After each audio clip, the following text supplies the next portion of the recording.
I think that allowing people not to be ready Mm. and allowing their judgment on that is absolutely a huge part of this.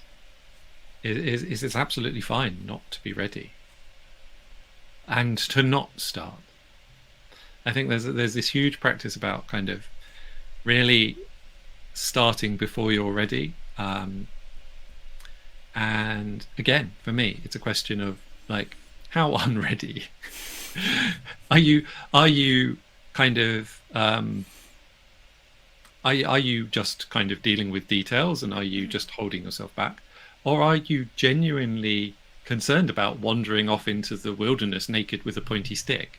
And that's what you're actually about to do, because that's not a sensible approach.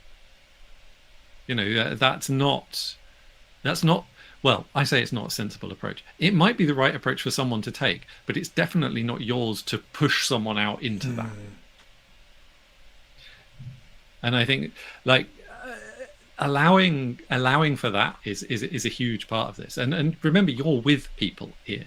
This is one of the other things in a joined space, whether it's a virtual one or a real, in-person one. There's a joinedness there. You're there with them. It's got to be a space you can handle as well. And I think when we're thinking about what we're modeling, when we're helping people, because a lot of this is that kind of relational modeling. It's like, okay, how can I will be in a certain way with someone else, and they can thereby kind of internalize that experience. I can give them a different experience that they can then make their own and take away. For example, I've always been drawn to uncertainty and to the unknown, or the kind of uncertain, the somewhere between fully uncertain, unknown, and fully known. Really, that kind of blurry space, these kind of edges.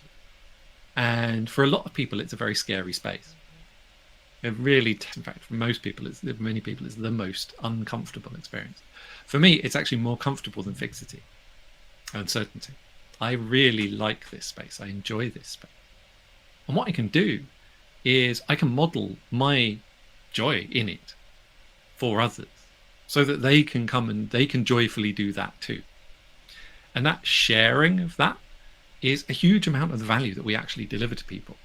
The specific models are just a hook to be able to remember how to get back to that feeling, that way of being and working with something, because that is actually a lot of what we're offering people.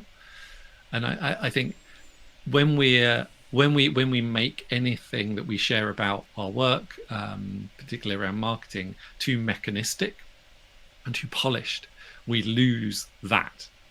And because it's so vital, both in terms of its value that it offers people and in terms of allowing them to make an informed decision, it's a big omission if we don't allow ourselves to come across that way in that.